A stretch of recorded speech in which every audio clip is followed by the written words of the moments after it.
Hi everyone. Today we're going to cover a very important topic. We're going to cover sandbagging. Let me give you the definition of sandbagging. It's any behavior that intentionally attempts to manipulate your skill level or the skill level of anyone else. Okay? Sandbagging is not when somebody's at the table kicking your butt. Because when they're kicking your butt, they're bringing their best game and they're beating you. Now, while it's possible that they've been throwing matches the whole entire session until they got to your team and beat you, it's not likely. So we're not talking about instances of complaints about that sort of thing. We're talking about the real definition of sandbagging, and I'm going to repeat it. Sandbagging is any behavior that intentionally attempts to manipulate skill levels, yours or someone else's. This video is going to be part of our video library. So if anybody comes across it, it's good information, please listen to it. However, we're also going to send this video directly to captains whose team we've received credible complaints about. So if you're getting this in a text message from me, you as a captain need to take this very, very seriously. You're watching this video because credible and consistent complaints of specific sandbagging behaviors have been made against your team. Sandbagging behaviors include, but are not limited to, intentionally losing a match or asking someone on your team to lose a match, extending the game by purposely missing shots over and over, failing to mark defensive shots on your score sheet, or any other means of improper scorekeeping. Let me make this very, very clear.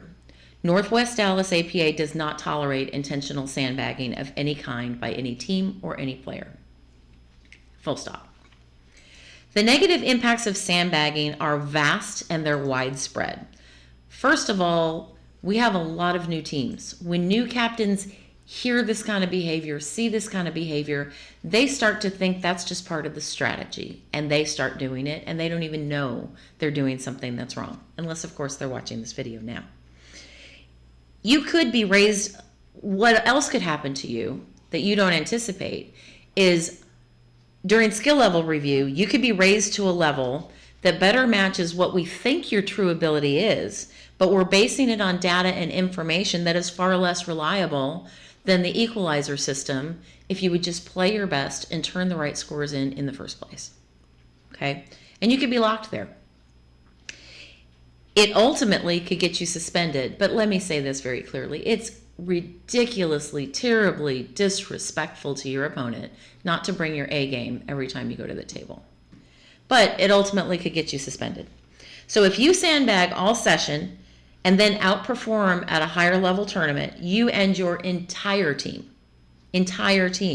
can be disqualified. Once a player and or team is disqualified over excessive skill level movement, you're going to be suspended for 2 years. Not just the offending player, even the players on the team that knew nothing about what was going on. So if you're one of those players that's on a team where your captain's asking you to lose, report it and get off that team. You don't want any part of that. This happens the same way it does in Vegas. In our Tri-Cup, if you get disqualified, it's a 2-year suspension. If your only goal is to win at all costs and you have to cheat to do it, because make no mistake, sandbagging is cheating, then this simply is not the league for you. To keep our league fun and fair for everyone, we expect you to bring your best game, your best performance every single time.